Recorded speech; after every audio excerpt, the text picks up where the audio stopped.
receive medication, but I did, take therapy at that point of time. I was fortunate enough to clear JEE, land in IT Bombay as a chemical engineer, um, thanks to therapy. But I did find a lot of gaps in the system. I felt like a lot of people can't afford therapy, just like I did. There's a lot of stigma. A lot of us will try to solve our problems on our own rather than go to a therapist. We also feel like, it's just we're being a burden. We don't have the capacity to solve our own problems, which is why we have to outsource it, right? A lot of people might also have difficulty accessing it at a time when they need it the most, which is typically from say 11 p.m. at night to 3 a.m. That's when we get the most visits on our platform. So, how do we make therapy accessible? That was a concern. Also, even if we don't have any of these concerns, one could just be very introverted. And it might be, okay, I think it's switched off. Is this working? Yes. Okay. So it might even feel overwhelming as an introvert to go to another human and talk about your problems. Just the concept itself, right? I obviously had social anxiety issues, which made it much harder for me to open up to another person. So I felt like in my journey, I felt there were a lot of times when I would Google and I would find certain solutions and I would actually tell my therapist that, hey, this is what I found, because I had that orientation. In this process of Googling, I also realized some major issues in the entire system. We found that there is a lot of research happening, but it's not reaching the patients. There's low academia to industry transfer, right? We don't have something called as continuing medical education in the field of psychology in a very organized way, right? So a lot of people who are high functioning are left to find their own solutions and essentially do their own research in this process. Aside from that, of course, like I said, pervasive stigma, there's a shortage of mental health professionals. If you go to a government hospital, the wait times tend to be long. If you go for a private, go to a therapist privately, then of course you will get a session within a week, but it will be expensive for most Indians to be able to afford. Typical session is like around 1,000 rupees an hour, and you need at least 4 of those sessions in an entire month for you to actually see progress.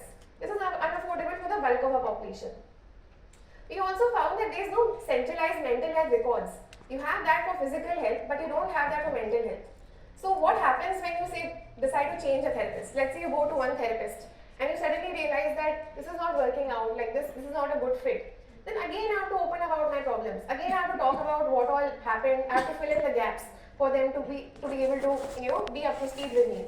So all of these problems led me to believe that tech can be an enabler in the system. Tech can bring both scale without hurting quality. There's often a way of looking at technology as, sure, it will bring scale, but it will hamper the quality, right? Our challenge here was, how do we bring scale without affecting quality? In fact, if we can improve some of the deficiencies of the existing system, that will be even better.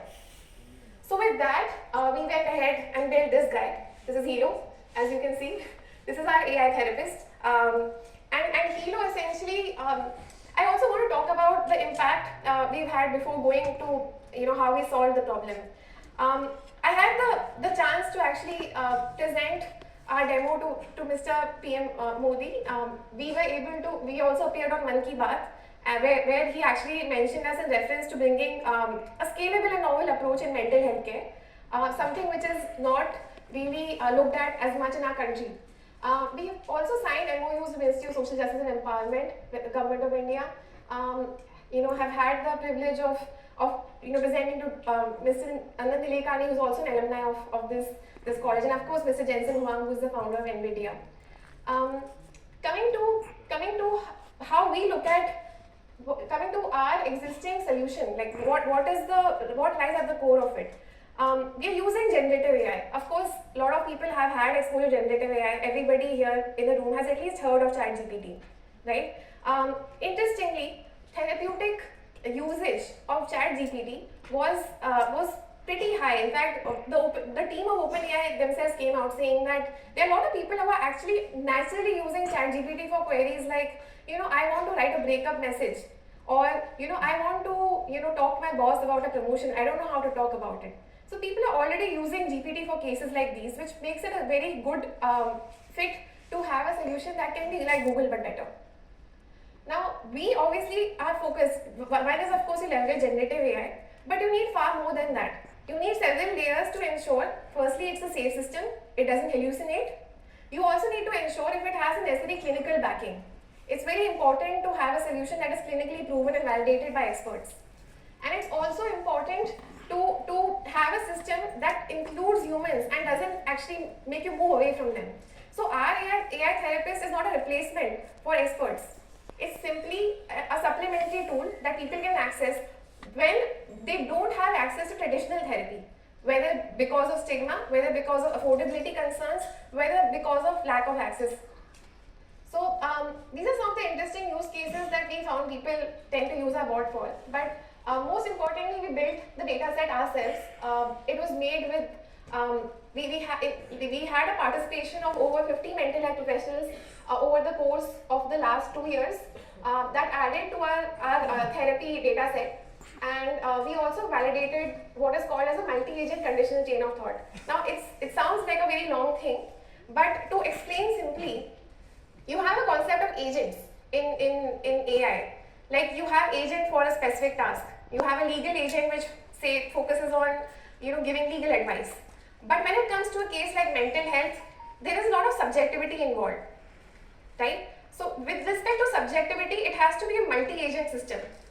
Because let's say I go on a platform, I'm just trying to vent there. I don't want a solution. So different flow has to be there for me. Versus if I'm just going there to find advice or solution, right? Somebody could go there just for reassurance and validation. That's a very different use case than just venting, right? People also use chatbots to actually as a companion. They're not looking for anything. They're just looking for, okay, there's somebody on the other side just saying stuff.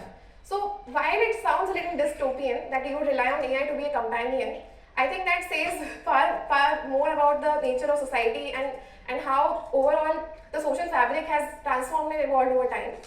But that said, a lot of people, okay, I think this shut down. It'll have to be, yes. So that shows a lot about the nature of our society. That said, still there are a lot of people who are reliant, whose only means of support often is an AI companion. We found that it's heartbreaking that we've come to this place, but we legitimately have found users in the last few months which who have actually had nobody in their life, right?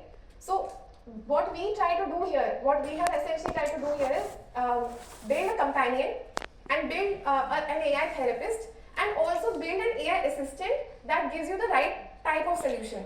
So our AI is not only focused on providing you some kind of counseling through chat support or otherwise, it's also focused on giving you resources like therapy. We also match people to expert professionals on our platform based on the conversational history.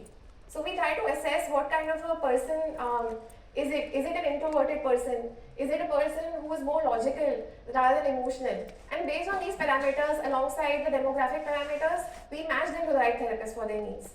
Additionally, we also realize a lot of people actually need resources like guided meditations, sleep stories, exercises. All of those are also provisioned within the chatbot itself. So the chatbot itself goes on to be like, your personal mental health assistant, scheduling your appointments, giving you reminders, also hearing you out, counseling you when needed, and where it thinks it's a high risk case, where an actual human intervention is required, that's where it will match you to the right person as well. In cases of high risk, we call them red flags. We are here essentially to figure out what's the best functional distress helpline in the moment that we can match you to. Because as I said, for high risk cases, AI is not the solution, right? This is what we focus on extensively. I also think that somebody like me who's high functioning, I have been in different phases of my life. I have been functional and also dysfunctional. I feel like meditation, mindfulness, journaling work well for people who are functioning well. But if you are having a mental health problem, maybe meditation might be a solution, but you can't just adopt it immediately. You need some hand holding, you need some support. So you need to devise a solution that is full stack, that understands that at some point in life maybe journaling was the best option, but maybe now you need a therapy support. right? That's also what we do. We triage people based on their risk profile, and accordingly, I think the slide, yeah. We triage people based on the risk profile and accordingly match them with experts. So we basically risk profile people, as you can see here. There's low risk people who are dealing with daily life issues like relationship issues, work issues, issues that are around confidence, self-esteem. Those are low risk people, and they will work well with the AI itself. AI can address most of the queries, most of the concerns. AI can act as a companion here and also provide psychoeducation where necessary. When it comes to medium risk, where people actually have disorders, like anxiety, depression, ADHD, that's where the clinical consultation becomes necessary. So here we match people to experts. And we also provide psychoeducation as well as we provide action-based solutions. When it comes to extremely high-risk cases like suicides, like I said, those red flags are handled outside of a system by matching people to distress helpline. Now coming to our features, we of course also have psychometric tests. We have a community feature. We have personality-based therapist matching, and all of these features. But if I really have to talk about the AI part of it, what lies at its core is basically a multi-agent system. And right now we're working to include GraphRag. GraphRag is a specific type of AI technology which helps you formulate relationships between seemingly unrelated events. So let's say I lost my pet and I also lost my job. There is a correlation between these two events, right? I mean, they are all adding up to my emotional state. Normally, if you use any LLM, it will not be able to derive the relation. And what happens, the cause and effect is actually lost in a lot of these LLMs. That's the capacity we are trying to build. Also, history taking in most LLMs, including ChatGPT, is limited.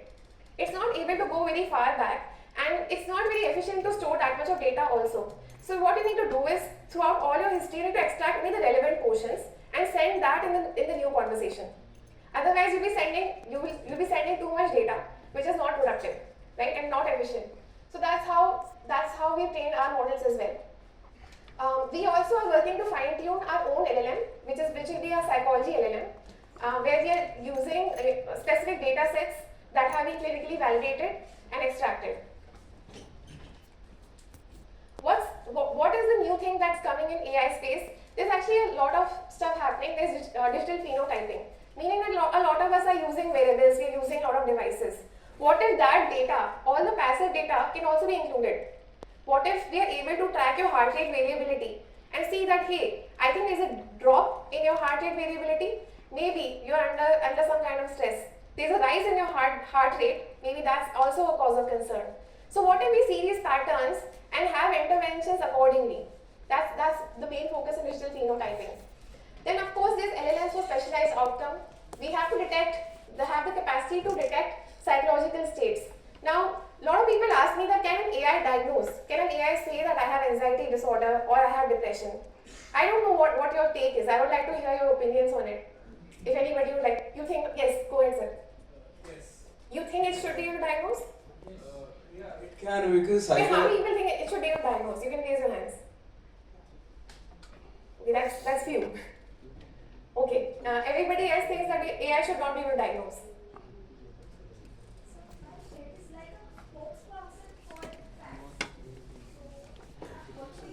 Yes. It is a spokesperson for facts, and it also imputes things which are non-obvious. So it's able to infer that you have a fear of failure, you have a perfectionistic personality, you're introverted. So these are insights that it draws through conversing with you. These are usually, these are traits that you find in good therapists where they're able to find these in the first session itself. AI, of course, thanks to the data part, I mean, AI itself is nothing, it's largely a function of data, is capable of doing this function really well, right? So you can triage and give them the right set of resources. With respect to diagnosis, I think most people feel that we might not use AI for diagnosis. I'll tell you why. The Diagnostics and Statistical Manual says that one of the main parameters for evaluating if somebody has mental health illness is their subjective discomfort. So if they think it's a problem, if they think it's impacting them, then it's a problem. But if somebody is seemingly high functioning, right? But if you look at the brain scan, you will find all the traits. You will find things to suggest that they have anxiety. But if they are not showing it, if there is no externalization or even an internal thing which is affecting their functionality, then it's not really a diagnosis, right? So can AI go there? Do you think AI can go there? But don't you think that this kind of evaluation can create a lot of false positives and false negatives? It can, exactly, as I said, isn't it? So it is a question of how sensitively you handle that. Because imagine the consequence of telling somebody that you have ADHD. They spend their entire life with that label. Or vice versa, somebody actually has ADHD and you miss it. And so they spend their entire life thinking that, I'm just procrastinating. I don't have any problem, but I'm just procrastinating, right? So for these reasons, it's important to have a human checker. So AI can give some kind of diagnosis or risk profiling, I would say, but it will not diagnose. Diagnosis is the exclusive domain of the human who has trained over years to actually be able to distinguish between these factors. Do you think AI should prescribe medication? This is very universal. Does anybody think that AI can prescribe medication? Some, like, define some. No? Okay, so people saying yes, which kind of medications do you think it can potentially prescribe?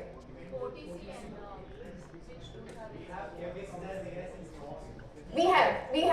That is a good counter that we've had chemists as AI. That is true. There are some models that work on just online prescriptions. Definitely, there is a case for that. But things like say Xanax or things that are they are not OTC medicine.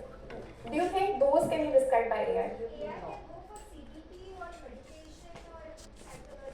So more behavioral or therapeutic interventions, right? So, Okay. so if a car can be driven without a driver, why can't the medicine? हाँ ये कौन है? Yeah. कहाँ है वो? Yeah. Yes, now I can see, sir. Yes. Yeah.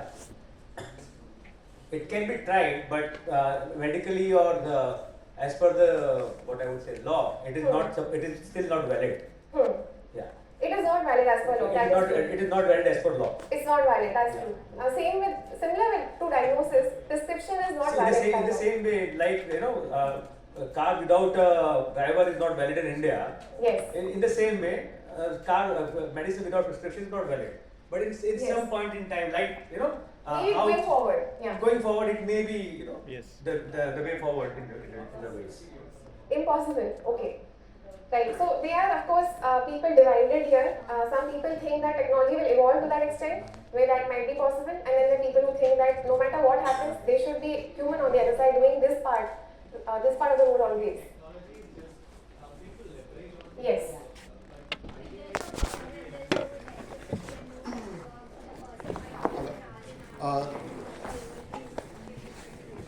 That is true. That is of course a question of technology not being available or phone not working. Those type of concerns. So in Okay. 2019, I visited China. Okay, Mm-hmm. these guys had cameras everywhere. They were monitoring the system everywhere, like in Beijing, Xi'an, everywhere. They were monitoring the system, and probably they have a crate system in somewhere. So if you are building an AI, since AI actually requires a lot of data. Yes. To monitor all the activities humans are doing. So if you're building an AI, the privacy also needs to be a major concern. Major concern. Absolutely, sir. Yes. I feel the case of AI prescribing is very strong because ultimately one doctor prescribes one medicine, but AI probably can be the Give more generic medicine. No, not generic. Not generic, Collection okay. of multiple doctors or inputs, and then probably Okay, so AI you would think be that much better. fair. prescribe. That is often an argument that people use for AI in general. That it has the perspective of several psychologists. It's not just trained on one modality or one perspective. And that's why there's more standardization. People go so far to say that the best psychologist will not be better than an AI therapist, but definitely an AI therapist will be more standardized than some of the bad therapists, right? And even if we get to that stage where it's still an average, it's still a standardized option, it's not too bad. right? Coming to prescription, I do feel that where we are right now, I don't think it's either legal or ethical based on the current advancement of technology to be able to give a diagnosis to somebody just based on the conversations that they've had without observing the physical aspects of the person, as well as taking into account several other factors, right? So that sophistication, I feel, is something that we will maybe perhaps see, but I do think that there is a need for human intervention even at that stage. I have So, two questions. yes, I have yes. two questions. Since we started, we still don't know, as per the meeting so far has happened, probably we'll share some more Sure, insight on yes. it. The root cause for mental health illness is still not found. Yes. Yes. And do we have any, since you are a chemical engineer as well, Yes. do we have any testing methodologies in order to test the chemical releases in the body when, let's Yes. say, a person is triggered by some sort of incidents? Got it. Got it. That can be hormonal. I will take. I'm so excited to see this kind of a response. Or, I'll take it one by one. I'll go sequentially. Yes. during assessment when we are doing it computer based? Mental health analysis is done in two ways. One is MMPI Yes. and second is Rorschach. Rorschach is for the illiterates. There are shapes and It is not necessarily for illiterates, but yeah, it's a projective test. so what I was thinking is AI can analyze the tests. We do that, yes, exactly. So we do that. We also do things which are, as I said, risk profiling ways, right? We don't, with Rochas, we don't tell you have anxiety disorder, you have schizophrenia. We just indicate risk and we connect people to a therapist. With respect to what sir asked, I think root cause analysis is a very deep question, and I'll take at least 10 minutes in answering this. But what I can say is, If you can just superficially touch the so it's, aspects. we follow which the are- biopsychosocial model, which means that any kind of mental health issue is a function of biological factors, heredity, right? Certain genetic factors. We see now that the MTHFR gene mutation is seen in 98% of people with autism spectrum disorders, right? We see COMT, being seen in ADHD. So we have specific genetic mutations that we have found to exist in people who have mental health conditions, right? People who have mental health issues also share certain traits. They are higher on neuroticism, for instance, right?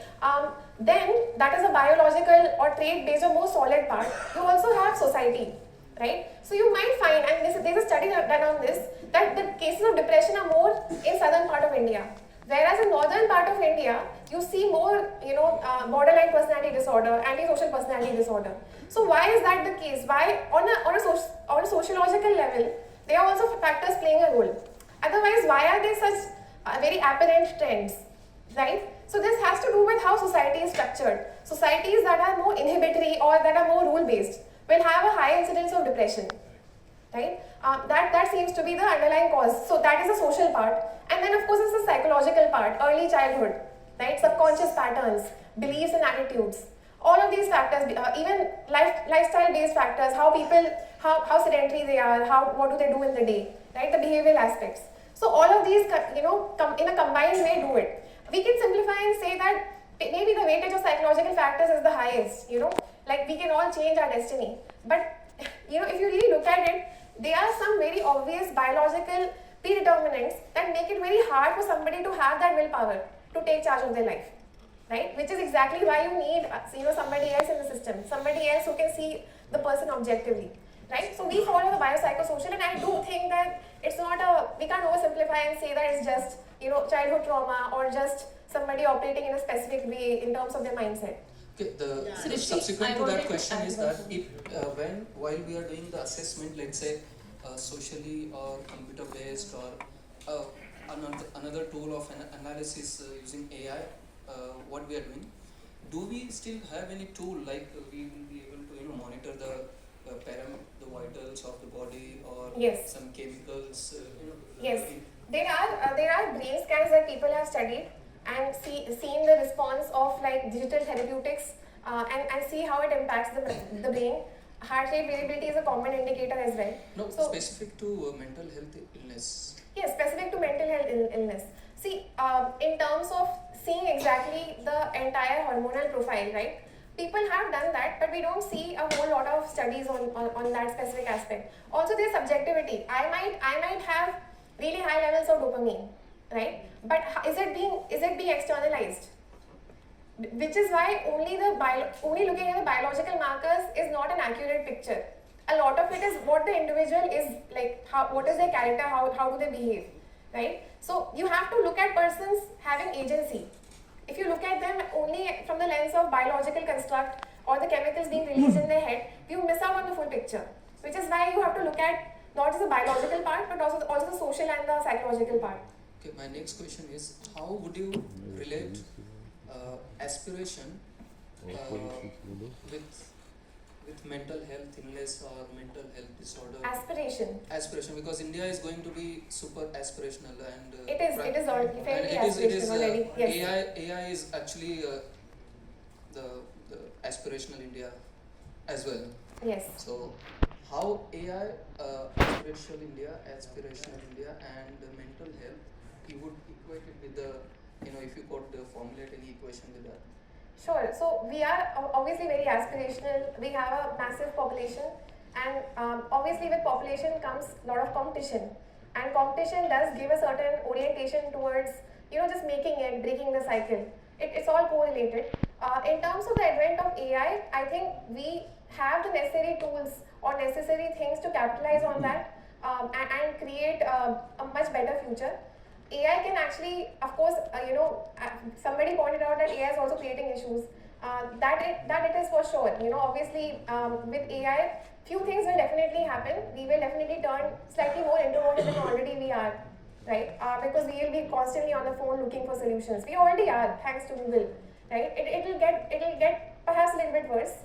But on the advantages of AI, specifically in AI in healthcare, I think we will see quite a few things in terms of bringing scale. So areas that didn't receive care at all, you will now find that it becomes much cheaper to actually provision care for them.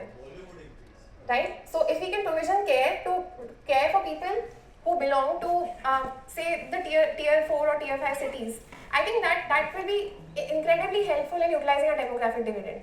Right? And that's, I think, something that we are all looking forward towards.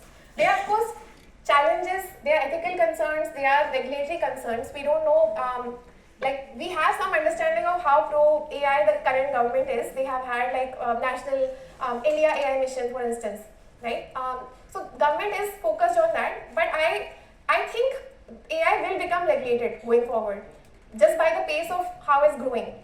So there are both pros and cons to this, and I do think India capitalizing really well on it. I think we are great at taking existing concepts, seeing the use case and bringing scale to a solution and building cheaper solutions, more affordable ones. But where I think we lack is core foundational research. And that is something which, even government is trying to promote. Foundational research in AI, building our own LLMs, right from scratch. Because that, of course, requires stakeholders to come together. You need to invest a significant amount of money to build those kind of things. You need not just AI engineers, but people who have been researching and working on the mathematical aspects for decades. That's the kind of people that you need. Most of such people that we have in our country, they have mostly emigrated, right? So that I do feel that is one area where we need to put in more effort in terms of AI.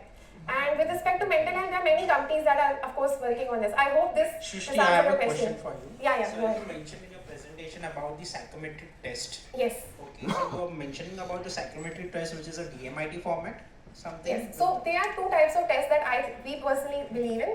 One is the clinical assessments, like you have the DAS, DASS. You also have Hamilton D, for instance. Those are diagnostic tests. What we have done is we've digitized those so that therapists can administer them. Now, there are also self-tests that you and I can take, which don't need to be that serious, like RIASEC or any Ocean, right? Ocean in personality inventory. And then we also have screening tests for counseling, when you really decide that you need counseling, right? So those things, those screening tools is what we have worked on, which are more self-oriented, I have done a self-tests. psychometric test for myself, it was like 6-7 years back. Okay, great. Just- Which one? Yeah, so it was quite interesting and something I got to know about the science behind it and a little bit of history behind it. Yes. And a little bit of mystery also.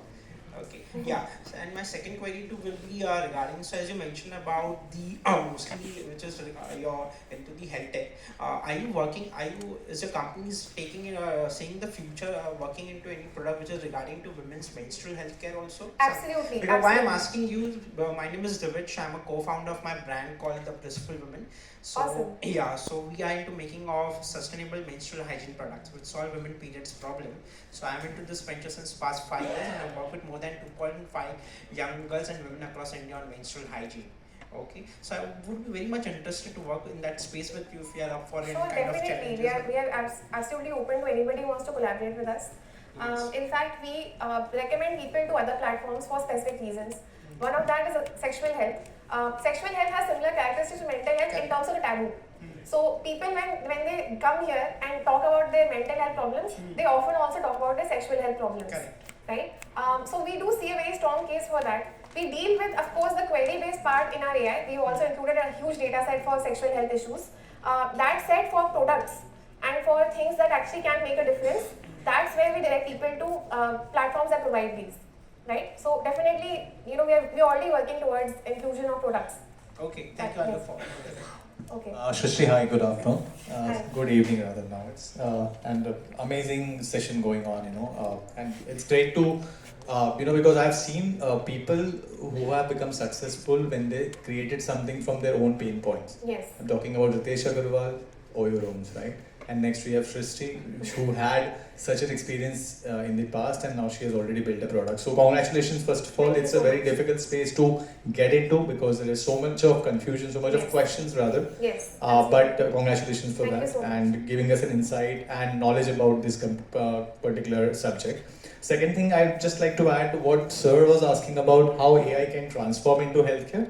I am a dentist by profession, right? I make people smile, I keep them smiling, right? Yes. And I have built something using AI, wherein the name of my firm is Home Dent, wherein with the use of AI, irrespective of whichever location you are, you just need to upload your images, your oral images, and based on those images, we'll run the ML and then we'll give you an oral health report and also a consultation from our expert panel of dentists. That's amazing. So we are kind of channelizing the overall dental awareness. It's similar to what you guys are doing with mental health, exactly. We want to screen because first it's important for person to know that they're having some problem. True. Even in dentistry, that's the same problem until unless you don't have a toothache. Yeah. First you visit a chemist and then a dentist, right? Yes. So dentists are always the second opinion, not the first ones. True. So we want to break that barrier and we want to create that awareness amongst the market that hey, you need to understand the problem first and then probably you will go for a treatment, right? So that's something which is already aligned with what you guys are doing, and I would definitely like to connect Sure, after this for the definitely. same. Would love that. And the biggest advantage which we got with AI is now we have lots of consultations from smaller villages, Yes. tier 3, tier 4 cities, because reaching out to a dentist, depending on the number of population and the ratio of dentists out there, is on a different side, and they don't want to go because of any other reasons, right? So they consult with us and we give them the best possible option. So it's also a kind of a social cause, and from healthcare background, I think that gives the best satisfaction which we can have rather than money and anything else. Sure. Thank you so Awesome. much. Great. Hello. Hello, Srishti, how you deal Yes, with? we can keep the questions related to the topic, but I'm happy to know whatever you guys are up to. I think it's highly motivating and inspiring. But for the interest of everybody here, I think we can stick to the topic at hand. Yes. Just one question. How you Yes. deal with data privacy issue, because data Yes. being submitted is very sensitive. Absolutely, sir. So, firstly, we provide the option of anonymous sign-in. So, as soon as you come onto a platform, we don't really make you sign up at all. Of course, you need to sign up to access the continuity of features and for personalization. I have to create an account which has your characteristics to be able to personalize that. So, that's the only use case. But we give the option of anonymous sign-up where we don't ask for any personal identifier. You can just give an alias and you can just set a password and you can start using it. That's the first step. Second step is, of course, we are following, we are trying to be HIPAA compliant, SOC 2 compliant as well, and we are in compliance with all the existing the IT Act. We are practicing end-to-end encryption, ZTNA. So we are following the best data practices to ensure data privacy and security.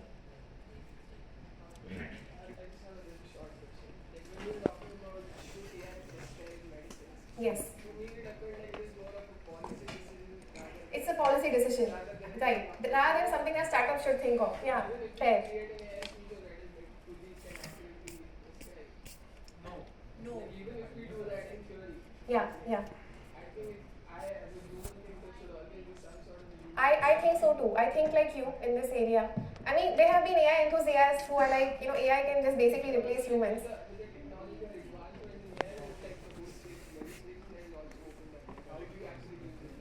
Yes.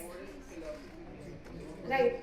So what we find is that, of course, AI is meant to enable and make it better.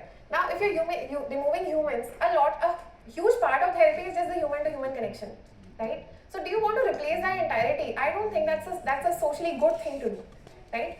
We are coming in where there's a gap where people can't afford, where people can't access, right? Or where for whatever reason there's stigma, so they don't want to go to a therapist, right? But completely replacing humans out of the loop is neither the end solution which I would want as a startup founder for people, nor is it something that will take society to a better place. Right? It will create more problems than it can solve. Yes. So, in keeping with the schedule, we will take one last question. Yes. Then we will move on to tea, and you can have your questions there. No. Thank so you. we'll have one last question. Ma'am, let us speak with the mic, So please. the way you described about affordability and all about this platform Hilo, I'm very much feeling better about that listening. I have also tried. So my thinking was especially Achilles heels of AI is emotional touch. So how do you see about that? Because when we talk about mental health, it's not about just mental health. We are very emotional. And how we will describe that we are less emotional and more emotional to an AI. The person will understand without tone, without just breathing, without just telling. So how do you see that emotional touch will help? In an AI will AI be able context. to just little Yes. bit touch or something. Because Yes. what I feel AI will be able to do so many things, but emotional touch will be missing. Thank you. Absolutely, it's not a person, right? But because it's not a person, there are certain advantages like lack of judgment. I mean, a lot of people use it as a confession tool. There have been so many confessions on our platform, perhaps things that people have not spoken about to anybody in their families, right? So it's serving that specific use case. Of course, we can make the LLM empathetic, but that's different from it having empathy. It will never have empathy, but it can sound empathetic, right? It can sound personalized. So we can achieve those things, and when necessary, we'll of course connect them to experts and humans. So we'll take one last question from you, and then we will break for tea. Regarding prescribing medicines, all these medicines are Schedule X drugs. Yes. Without a prescription, they cannot be given. Otherwise, the chemist will be held Guilty for it, and he yes. will go to jail. So, do you really think that AI should prescribe medicines instead of, because ultimately we have to buy the medicines from a chemist?